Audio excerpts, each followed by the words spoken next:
Hello everyone and welcome to another video with me 320 Sim Pilot, and today we're taking a look at the new local legend in Microsoft Flight Simulator from Asobo, the Shorts SC7 Skyvan. This is a utility aircraft used for a lot of skydiving, as it has in this livery here, but also for military purposes, and it could also be used as an airliner. A very unique airplane, very distinctive, and one that I'm sure a lot of you will recognise with that big square fuselage. Today we're going to take it for a full flight, see how it is, and give my impressions on it, and hopefully help you out if you're looking at how to get it started up and underway, or debating of picking it up for yourself. I am a real-world airline pilot, so hopefully I can give you some extra context on your home simulations, but of course none of this is for any real-world use, although I doubt that very many of us are going to get the chance to fly a Skyvan. About 150 of them were built, about 149 I think, but not so many in service now, of course. First flew in 1963, originally with piston engines, and then they added these turboprop engines onto it, so it is a turboprop. As a result, it can climb up to over 20,000 feet, and it has a surprisingly good rate of climb, as you'll see in this video, which is particularly useful if you're going to use it for skydiving, of course. It is, however, unpressurized, so you will need to provide oxygen in the cabin if you want to have anyone alive by the time you've cruised at 20,000 feet for a significant amount of time. It is a good bit of fun, short takeoff landing aircraft, so you can get it into some really interesting airfields, and today we're going to take it for a flight from here in High Wycombe, or Wycombe Air Park, sorry. Right, let's jump into the video. So here we have our Shorts SC7 Skyvan, and the options we have are airliner, military and skydive. In airliner there's a few sort of pretty generic liveries, which are all very nice. Then we have the military, which comes in a couple of liveries here, pretty generic again, and then we have the funnest, of course, which is the skydive liveries, where we have the plane but also the clownfish, which is absolutely brilliant, and of course this fantastic pink livery here, which is what we'll use today. Now this livery is famous as this is the one used by Pink Aviation Services, who use it for skydiving and survey purposes, which is a good use for this airplane. It has a low stall speed of just 60 knots, so that can really help it spend a lot of time over a specific area, which is really handy. Now let's have a look at the exterior model of this airplane and see what we think. I picked this up for under £10, I think it was under £9 even, about £8 something, on sale as it's just come out, and I've got to say, once again, these local legends are proving to be very good value. This is not the most complex airplane in the world, but it is surprisingly feature-rich for what I paid for it. I can't complain at that, and I really like the exterior visual model. I'm always looking for a bit of wear and tear to make sure that the airplane feels like it's been lived in, and I want to see it represent the proportions of the airplane, and you can see straight away that this does characterize the Skyvan perfectly. It looks just like it, there's no denying that, and to include these fun liveries is really great. But what's nice about this version of it as well is that as you get closer, the detail just stays. Look at this, right up to the rivets, including with their reflections and slight indentation. There's paint missing from these rivets as well, so just flaking off as it does on real airplanes. And then there's grime where the airplane sat out, which is just great because this is a utility aircraft, so it's going to get worn out and dirty, even though I imagine if you had it painted this nicely you probably would spend a bit of time cleaning it as well. But a reasonable amount of grime and wear. Look at that, absolutely awesome. You can also see in the visual model, look at this, we're in the skydiving variant, so here we have our skydivers actually animated in the back of the airplane, and I've noticed superb performance with this as well, so in terms of frame rate, so I can't complain there, and it's great to have that extra bit of detail just to make it feel a bit more alive. Look at this, streaks on the tail, little placards, absolutely brilliant. Really impressed with the visual model on it. There's no doubt there, and right down at the bottom of the door, look at that, really grimy as you would expect underneath the airplane. As we come around the front, you've got lots and lots of rivets, and as you can see, they're in the actual visual model. They're not just textured on. So I can't get over it. I am really impressed with the visual model on this airplane. It looks absolutely gorgeous, which I suppose really helps for an airplane that is not the most aerodynamic or sleek looking, but to have such a good detail on it is really great. Really gives it a feeling of its own, a life of its own. It does feel like a proper machine, this. Look at the engines, yeah. I've got nothing to complain about when it comes to the exterior model. I think this is a bargain, or a good price for that exterior model. There's the outlet for the turboprop, look at that. Right, let's get into the airplane and we'll do our cold and dark startup and take it for a spin. You'll see that it has excellent performance and, of course, very good short takeoff landing performance as well. Oh, no, don't drive into us. Okay, we're on the flight deck now, and if you take a look around, you'll see that the texturing continues to be very good. Nice bits of wear, painted around on the aeroplane, and you'll be seeing shortly how many of these instruments and gauges and buttons do actually work, which is really nice. It does have a little EFB as well, which we'll see in a moment, for some basic operations. So yeah, very, very, very happy with this indeed. Look at that, bits of paint worn off. And you can actually walk around in the airplane and move into the back. You'll see that we have our oxygen pipes. These are the oxygen supply system for the skydivers if you're going to climb up to 20,000 feet. They're pretty serious skydivers with helmets on, so I imagine they would go pretty high up. This is the rear cargo door. You've got your jump lights here, which we'll see once we're going. And of course, if you do select the passenger variant or the military variant, you get a different format. So airliner variant, you get rows of seats and a slightly nicer interior and a blocked off back as well, including a door that does then function. And the military variant has a few seats and then hammocks as well. Right, let's get back into our little seats. It is basically a flight deck, even though it doesn't have a separate door, and we'll get it up and running. Now, what am I always looking for? Of course, the checklist, and thankfully it does work indeed. Now, the preliminary cockpit preparation checklist is a long one, but we can run through it fairly quickly because we can just look at each item. So freight door, check. Check if freight door is secure and locked, which it is indeed. So tick, rear and flight deck entrance doors secured. So yeah, I'm not sure we actually have those on this version. It is a pretty sparse cabin. By the way, one of the strangest seating positions I've seen, because you have this window divider right down the middle of your view, so that's quite odd, but that's how it is on the airplane. So yeah, good to see. So done. Parking brake is on. Parking brake is over here. That's on. Control lock unlocked. The control lock is up here, and I'm going to make sure that it is off. So control lock is off.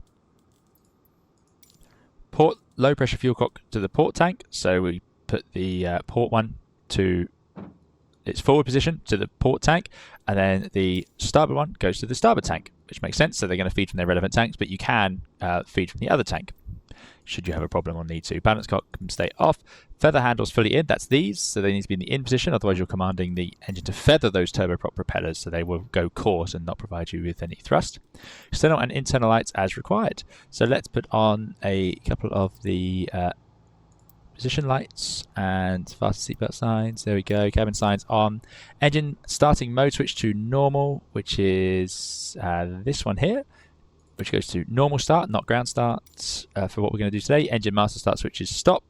These two, they're in the stop position. Ignition and fuel switch goes to normal. So the ignition switch, so this is a really confusing part of this airplane to me, but there's an internal start power of 2 different voltages, and then you've also got the electrical master switch here, but the ignition and fuel control, I think, should be in normal, is this one. So I'm going to move it up to normal. Not sure what the bottom position is. Isolate, there we go. So put it into normal. This is the most confusing part about this airplane. It gets easier from here once you get through the electrics. Internal start power switch 24 volts normal. That's what we're going to do today. Electrical master switch flight internal. So I'm going to put it to flight. I think that's right. Weather radar check. It is in the off position. We don't want it turning on to anybody while we are there. It could be in front of us. Our colleagues standing out there helping us out. Main battery switches can now come on. So we put the main battery on and the main battery on. We've got 2 batteries, which gives us the bus voltage showing. So as you can see, the detail is there. This aircraft does have the electric systems running in the background. The generator switches are here and here. They're both off. It does have a coupled off and on position, but it seems to just function in the off and on. Bus bar voltage 24 volts, 24 volts, 24 volts. They're both good. Ammeters reading 0 because they're not charging or discharging. They're doing... Well, in fact, it looks like they are discharging slightly. Yeah, I'm not sure if I've done something wrong there. Maybe I'll put that to internal. Nope, don't know. Then, this is where this checklist gets a little bit longer. Inverter control switch is normal transfer. So what we're going to do now is actually go through a bit of a check of the electrical system. So you can put these into normal, and select normal and transfer in turn, and then you check the operation of the captions of the caution warning panel. So this is running through systems checks, and then we're going to leave them in the normal position afterwards. Electrical master switch flight internal, which is on. Main battery switch port off. You would then check that the gyros keep running, and then you turn it back on again. So we'll say we've done all of that, and the electrical master switch to internal. So this electrical master switch is on internal. Good. Right, then we can look at the heating. So how does this work? Well, you can turn on these gauges to provide some air into the airplane from the bleeds. It does have engine bleed, so you can tap off some of that, but it doesn't use it to pressurize. So now we have the engine bleed switches, which I'm going to leave off for now, but you can run through all these checks if you would like to. So we've done the inverters, heating, all selectors, sorry, they should be off. That's why I've been doing that wrong. So heaters in the off position, bleeds are in the off position. Good. Icing, we don't need those right now, but you can actually check that things like your propeller heat works and provides some amperes, and you can put the pitot heats on so you get a little light. So more tests you can do of all the heating, but we want the propeller anti-ice switch off, the windscreen wiper switch off, which is down here. It does work, which is good, and engine intake anti-icing switches off as well. So those are off, but I've got the so these are the intake switches here, but I've got the pitot heats on. Hydraulics now, which is a surprising system, but it does of course have hydraulics, especially for that rear cargo door. I don't think the flight controls were hydraulic, but there we go. So it's just this little switch hidden down here. We put the master on, then we look down here, and we're looking for, I don't know what that noise is when I move around sometimes. It's a bit alarming.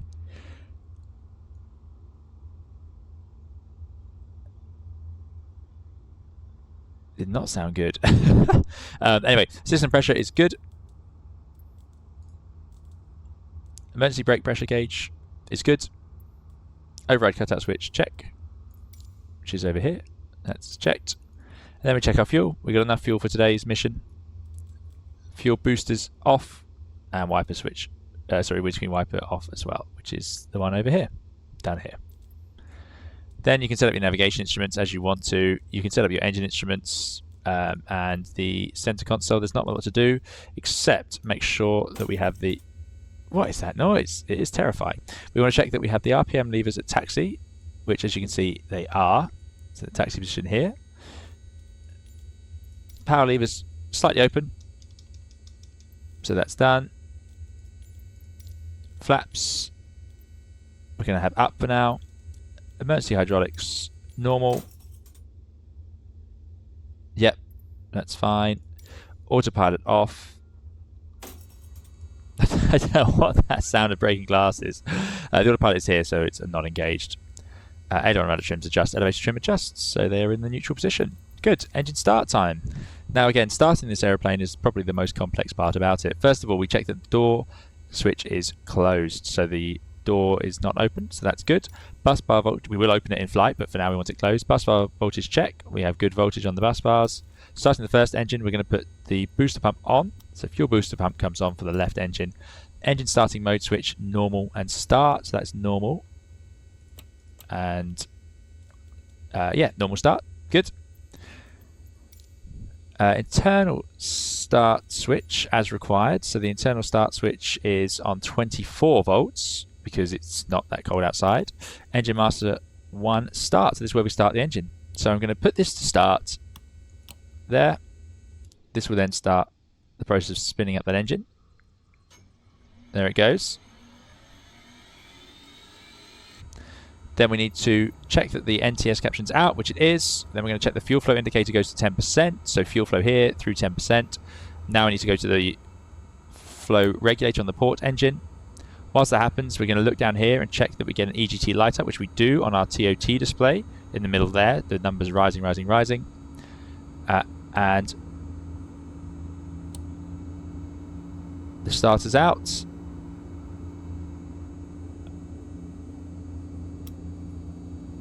I'm going to set this switch to run. EGT's stabilized. Torque, RPM's low, but it's for taxi. Fuel flow stable. Engine's looking good. So slightly complicated, but now let's do the right engine. Not very automatic start, especially for a turboprop. You're used to having slightly more advanced systems. This doesn't seem to have many. So we're going to put the booster pump on. Engine starting mode switch is in normal or in normal start. Then we're going to put the starter to on. Wait for some fuel flow. You can see here the RPM slowly spooling up on that engine. So it does have some automation because the fuel is being added on its own, or certainly getting drawn through at a certain point. Now we're going to regulate the fuel for the start. Not entirely sure what that functions to do, but there we go. It still seems to overheat the EGT. And then it drops. Start limits are often different to running limits. There we go, that's done. Put it to run.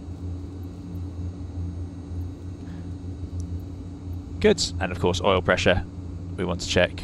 Where's the oil pressure? There it is. In the green on both engines. Excellent. After start checklist. We're almost there. And now things get a little more traditional. Internal start power switch, 24 volts normal, which it is. Engine starting mode switch normal, which it is. Which is this one. Electrical master switch goes to flight, which it is. External supply remove. I think it's removed. Yep. Power levers advance. Now I'm not 100% certain on this feature, which is where it asks us to go to 80% RPM, because it's quite hard to do that at the taxi setting. I'm not sure if it wants us to move the condition levers forward and then add power or not. But I'm going to leave it in the taxi setting for now, and I'm going to turn on the generators. So me cheating slightly here, but that gives us a higher voltage, and the ammeters both go to charging, which is good. Flaps we're going to set down for takeoff to 18 degrees. That's all we're going to need here. Actually, let's do a super short takeoff, 30 degrees. Booster pumps both stay on. Caution warning panel, which is over here, CWP, like the Dash 8 had, which I did used to fly, turboprop, but a bit quicker than this one, a bit more electric. And there we go. Next will be the taxi out checklist. So let's just have a look around the flight deck. Let me get some more of these internal lights on. I hope you can hear the sounds. I really do like the sounds. So there's taxi lights. And one else thing I want to do was the internal lights.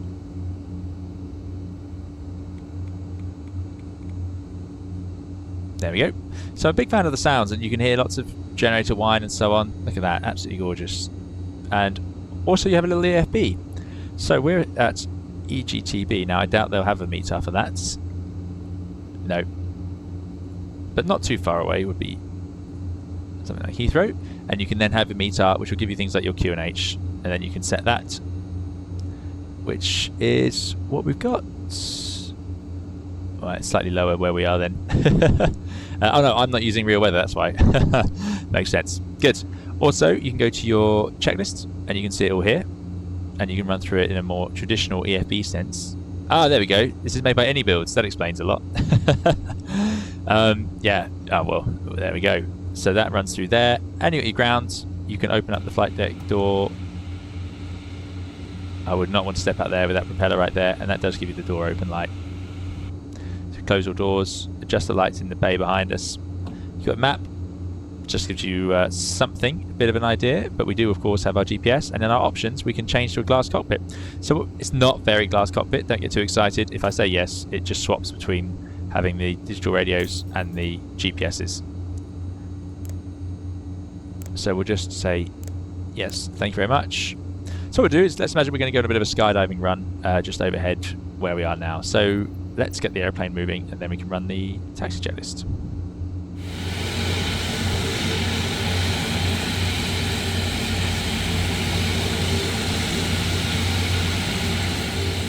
Okay, so during the taxi out we need to put the RPM levers of taxi, test the wheel brakes, do the nose wheel steering and flight instruments. Then we're going to set the trim, check we have enough fuel, and we've already got the flaps, and that's pretty much it. So let's taxi out to the runway. Now I'm not familiar with this airport, so we do have a steering tiller. It is going to be a grass runway, but I'm sure we'll have no trouble. So we'll taxi out, and maybe we can use that tarmac one. There we go. So release the parking brake. Right, we'll try not to roll forwards. It does have a lot of idle thrust, so it does have a steering tiller. Another thing that hydraulics will be doing. There we go. Safely over his head. Excellent news. And away we go. A lovely tomahawk sitting over there. Very nice.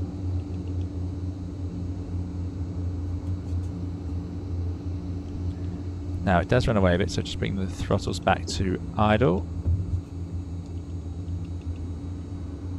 And you can use reverse, so it will go backwards because it has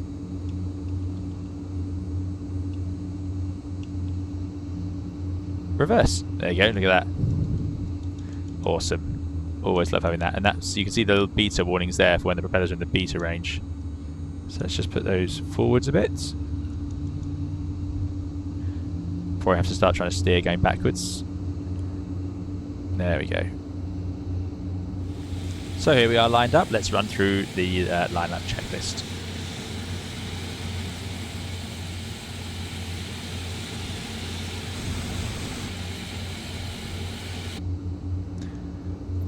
Right, taxi checklist, RPM levers, taxi, wheel brakes, serviceable, line-up checklist, trims, takeoff, fuel is checked, flaps as required, we've got flaps at 30 degrees, the trims I think I've got set right for the takeoff, it's a little bit hard to judge, where is the trim actually set? Let's have a look, is there an indicator for it? Not really. I'm going to take that to be okay. I'm sure I'm missing something obvious here. I can see the flaps are at least in the takeoff position. So that is good news. And we've got the flight instruments checked. Ammeters below 100 amps. So that's just to show that you're not charging up too quickly. And flight controls checked. So let's run through the flight controls. Let's shrink the checklist a bit. Left, right, up, down, left, right, left. There we go. Next is takeoff. Cabin signs are on, anti-icing not required today. Beta heat I already left on, probably shouldn't have. Bleed air switches as required, we'll leave them off. Now we can put the RPM levers to take off, so that's these two. Fully forward, please. And now we get that RPM increase. There you go. Engine instruments normal, power levers set, so we're going to set them to take off thrust. Next is the climb checklist where we bring up the flaps, and that's about it. So, some interesting things about this airplane. You have to check the nose wheel steering, which is this tiller here, is straight. Because for me, in Flight Simulator, it centers automatically, but in the real aircraft, it would not, and your nose gear could be sat there across the wind if you were to have it not quite straight during the climb out, if it got stuck for some reason during the takeoff. Good. We've got the power set, we've got the RPM, we've got the fuel. I think it's time we go. We're just going to climb in sort of a circle overhead the airfield here, so I won't need to do much with the GPS navigation, but you're going to see how quick the performance is and how good this airplane is at climbing. It's really remarkable. There is a little gauge here where you can adjust the limits you want to have for your temperatures. So based on the OAT, you can suit your takeoff and cruise temperatures. So the temperature at the moment here is 20 degrees. Pretty warm today in the UK. Now I know it's actually 15 because that's what I've got set. So if we make it 40, let's say it's 16, a little bit hotter. So we want 576 takeoff EGT and 546 for the cruise. Okay, increasing the power.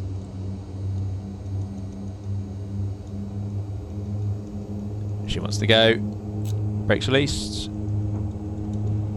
Takeoff power. And you'll see it's going to absolutely spring into the air. It has no trouble. So there's through 6 knots, that's our stall speed. And up to 70, let's rotate. And we're climbing away. Now it has so much power that it actually starts doing this. So I'm going to trim those down. We're above the speed for the flaps, but I'm just going to keep it climbing.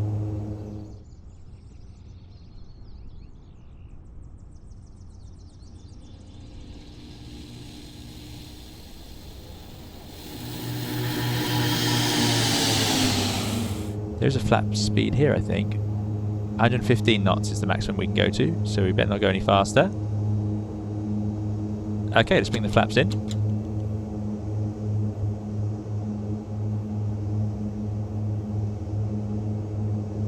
And look at the rate of climb. 2,000 feet per minute there we were achieving. Now I can trim out for the flaps up. Again, this is another lovely airplane for just cruising around, enjoying the wonderful Microsoft Flight Simulator scenery. It's very pitch sensitive, I will say that. You do have to get used to that. And away we go. So I'm entering a climbing right turn. We'll let our skydivers go over the field. Need to get over 10,000 feet. I absolutely love this delivery. It's just fantastic, isn't it? What fun. Why can't more airplanes be painted like this? Just gorgeous modelling. They really have used all of Microsoft Flight Simulator's best systems to bring this model to life. Really impressed with it. Now, navigating is straightforward. You can tune a VOR through your GPS and track towards it. I have a video on following needles if you'd like to do that. or you can put a direct to in here and use the GPS line, and you can actually synchronize that with your HSI, horizontal indicator here, and your autopilot, which can also do it. So to prove to you that, I'm going to let's roll level for a bit. Just see how quickly this airplane climbs. We're already passing 5,000 feet. I can't believe it's this powerful. But then again, 2 turboprops on a little airplane like this, maybe without the weight in it, it can do this. Just fantastic. I do know people who've flown this airplane, and they or the later variants of it, which would be the Shorts 330 and 360, and they did like those airplanes. I'm not sure they were as overpowered as this one though. Right, we're still below our maximum DGT. That's the RPM. We're going to leave the RPM alone for now. What I will do is show you the autopilot. So you can actually adjust the autopilot. Let's engage it, put it into heading mode, and I can put it into alt. And what you'll see is, no, don't change the QNH, that I can now use the heading bug, and it will follow the heading. And you can see it's going to try and descend back to the altitude when I press alt. What I could do is now put it into GS, and if I move this trim wheel, it will respond accordingly. So if I want a slight climb, I can pull that back.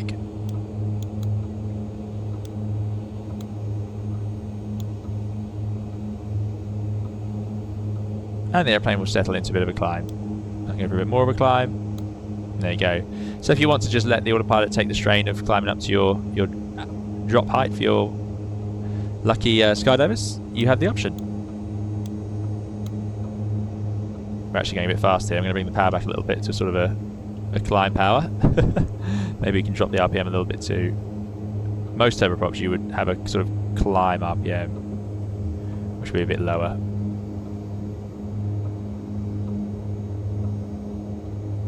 There we go, still rocketing away. Speed is washing off a bit, so I'm just going to put that nose down a bit. Now it's actually easier. This is a very stable airplane, so it's a bit easier just to fly it yourself than it is to sort of fit around the autopilot too much. But it is there if you're doing a longer sector, and some flights can be very long in this airplane, given how slow it is in the cruise. You can see we're only doing 150 knots. Most general aviation airplanes will go as pretty close to that. Now, if I wanted to use the GPS, say you wanted to have a direct, I can put direct E, G. We're going to go to Tango Bravo, which is where we started, Wickham.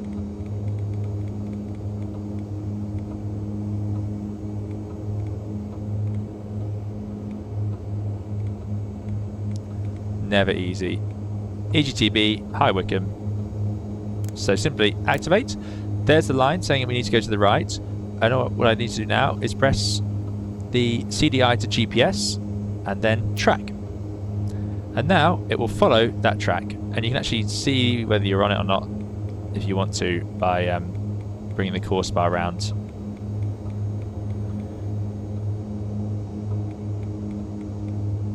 Oh. At least I thought you could. Maybe you can't. Perhaps not. But not such an issue. We can actually go to our first nav page, you'll see here, and the direct track is 155. So if I set my course bar to 155, there you go, and we are now intercepting our magenta line. But yeah, it's not working just quite like a VOR. There's 11,000 feet, probably high enough. Some things we could also do as we climb is we could put on the propeller amps, which do work, you can see there, or we can have the wipers if you need them for landing. Not something you should do on a dry windscreen like this. Now, it's a fantastic view out the front, I've got to say. This airplane has really super panoramic views. I mean, I absolutely love it. I think it would be really nice to fly around it. Just do a bit of the old head tracking there. Yeah, we're getting a bit slow now. So we'll just drop it down a bit. Or we can disconnect the autopilot. And something I did want to show you is the stall. So it's actually quite a little bit nasty on the stall. It slows down very quickly. So here's the autopilot off, and the power all the way back to idle. And if I hold the nose, well, we don't want to go into beta on the propellers, that's not good. So if you pull back too much on the power, if you're using an Xbox controller, it will just go into reverse on you. So, right. Let's get into flight idle. Make sure we've done that. Yeah, there's flight idle. Good. So you got to be careful. It will go through flight idle. Then raise the nose. There's the stall warner. Hold it there. As we hit 60 knots, it's going to go into the stall. And it drops a wing on you. Straight away, it drops a wing. It doesn't mush at all. It just drops the wing. Now, the recovery is pretty straightforward. Nose down. Roll to the horizon. Add a bit of power. Gently recover. No problem there at all. But yeah, it's amazing how it will absolutely drop that wing on you. Let's do it again. You actually get a little stall warning light as well. There it is. And oh, that one went a bit better. That's a bit of a softer stall. A bit more of a straight ahead one. So yeah, it can bite you. You've got to be careful. Good. Now I'm sure our skydivers have had enough fun there. We're still up at 11,000 feet. This airplane will go up to 20,000 quite happily because of its nice turboprop engines. It is a little hard to judge where the power is sitting, so you do have to be careful of that. You need to watch your airspeed indicator because, of course, the propeller RPM is not a function of how much power is being delivered through those engines. Let's level off at 11,000 and carry on back to our track.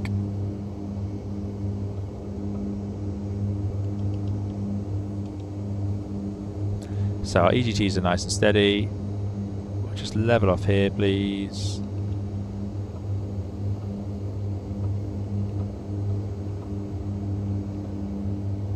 Good. And now we'll come right back onto the track.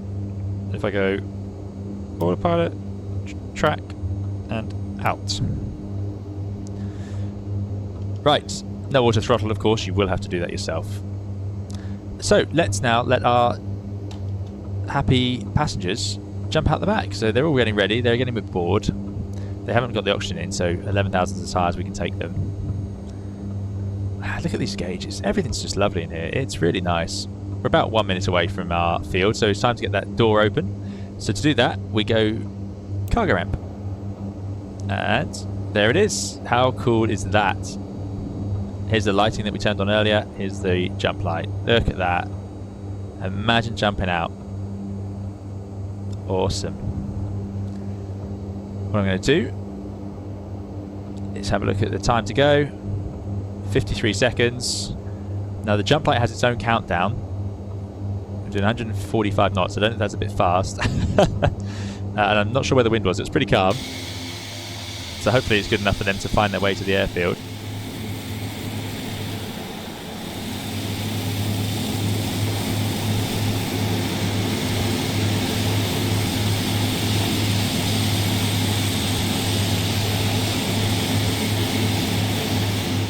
.30 seconds to go.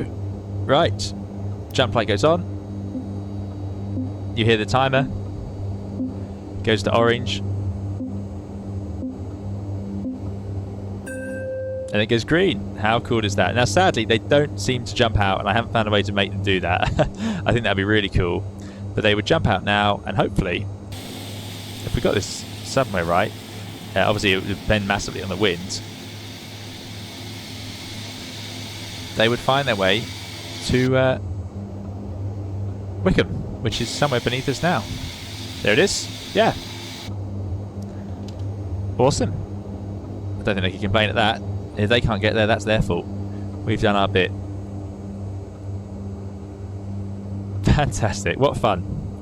Now, everyone knows the best part about skydiving, which is the dive down afterwards. Now, I'm not sure how you would do this. Let's jump light off, close the ramp. Get all our lights on. We'll pretend the skydivers are away. The landing lights on. Okay. So, let's head down. I'm going to bring the power back. I think that was the flight idle line there. This is the only problem with this airplane. No, that's the air start. It's easy to go through flight idle into the ground range, which you do not want to do in flight. I would like a soft block there or something, but there we go. Autopilot off. Down we go. Put the RPM up to max. Now you've got to be careful here. You can damage engines by going too mad, but yeah. Oh, look at that view. Absolutely beautiful. Like I say, this is a lovely airplane to fly. Look at these rivets with their own little shadows as well. How good is that? And down we go. Beautiful.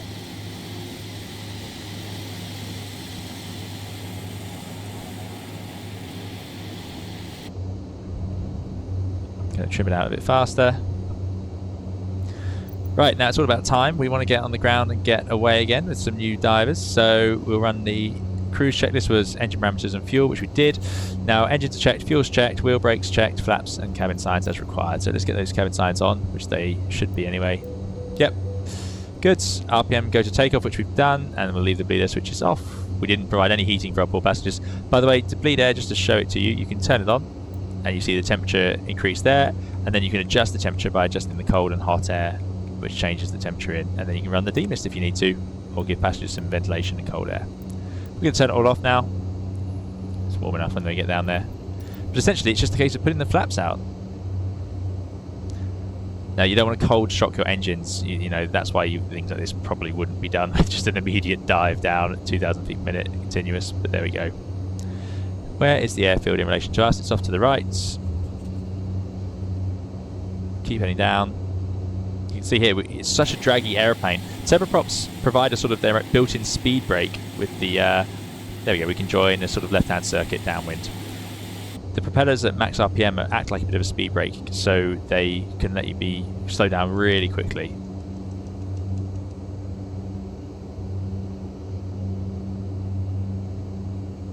So it's 2,000 feet. Start feeding the power in.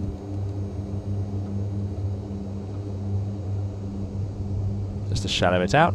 Now we'll try and do a short landing, shall we? So let's get it really close in, and yeah, really try and land on the numbers. A bit fast still. Slow down, slow down.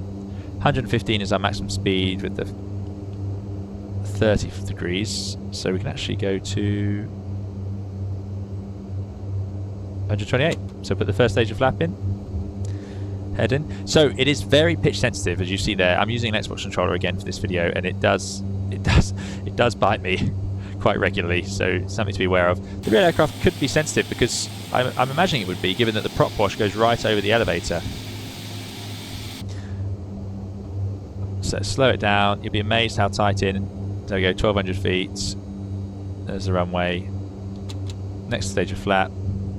Now this is where you got to watch out. It's going to get so draggy. You're going to start feeding that power on. I don't want to get too slow. So we have one more stage of flap to go, should we need it. Let's bring it round.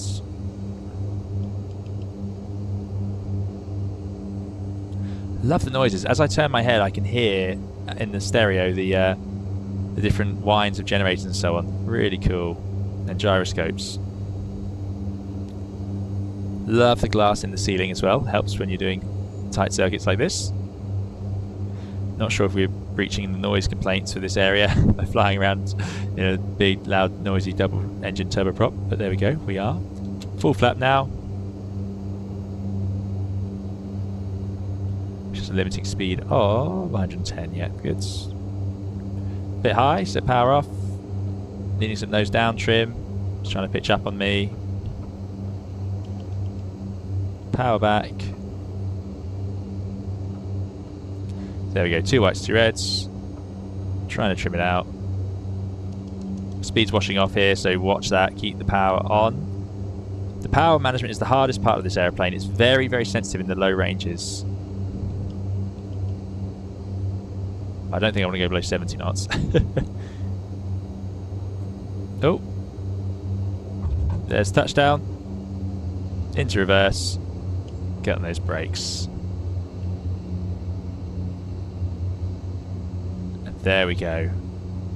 No messing around. On the ground. Excellent. What fun.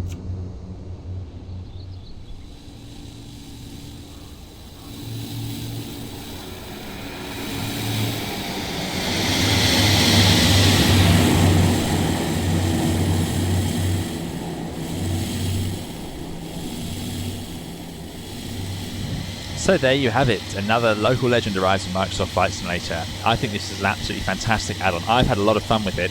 The detail on the model is excellent. The visual model alone I think is worth the entry price. I think it retails normally for $15 US or just under, which is I think very, very fair. You can have a lot of fun with this. It is a simple aeroplane, so you're not going to spend too much time messing around with fancy approaches and so on, but for hand flying it around it's very good, just very sensitive on the pitch. That would be my only complaint. Whether the real airplane is like that or not, I don't know. It may well be. So you do have to be sensitive with it on the pitch, but otherwise it's absolutely lovely to fly, and it really is a nice flight deck to sit in with those big glass windows. I've had an absolute blast with it. Having the ramp, and then like I say, the airliner version and the military version, the difference is there. It's all great fun, and some really nice included liveries too. I got it for under £10, so it's an absolute steal at the sale price, certainly. That's all for today's video then. Do please subscribe if you'd like to see more. We'll see you again in another video or live stream soon. Please keep safe and well. We'll see you next time. Bye bye.